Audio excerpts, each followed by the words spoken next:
Is set to promote Karuma Hydro Power Plant and Isimba Hydro Power Plant, both on River Nile, as tourism sites.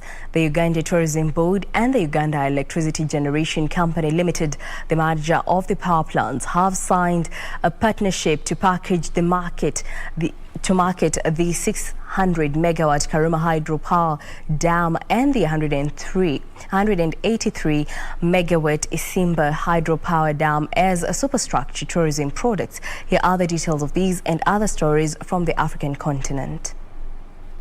Officials say the venture will diversify the tourism products. Karuma and Isimba Hydro Power Plants, mega infrastructure in Uganda and major cooperation projects between China and Uganda, will turn into a special scenic spots.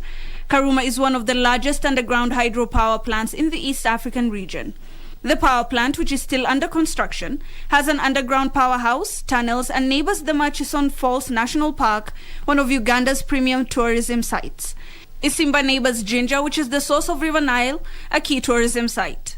Meanwhile, the International Monetary Fund has loaned Tanzania more than $500 million in emergency financing as the coronavirus pandemic drags on its economy and critical tourism sector.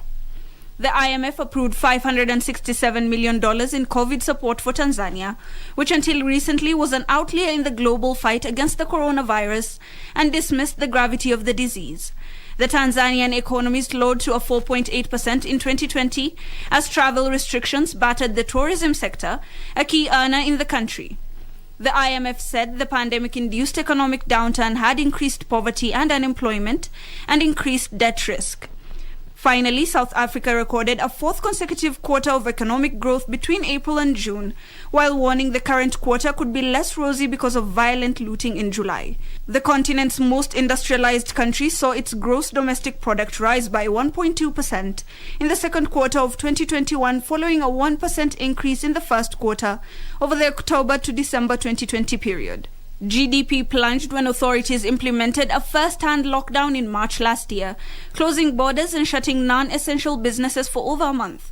South Africa's economy shrank 7% last year because of the pandemic, its first annual contraction in 11 years. Reporting for Lunchtime News, my name is Hibak Saeed.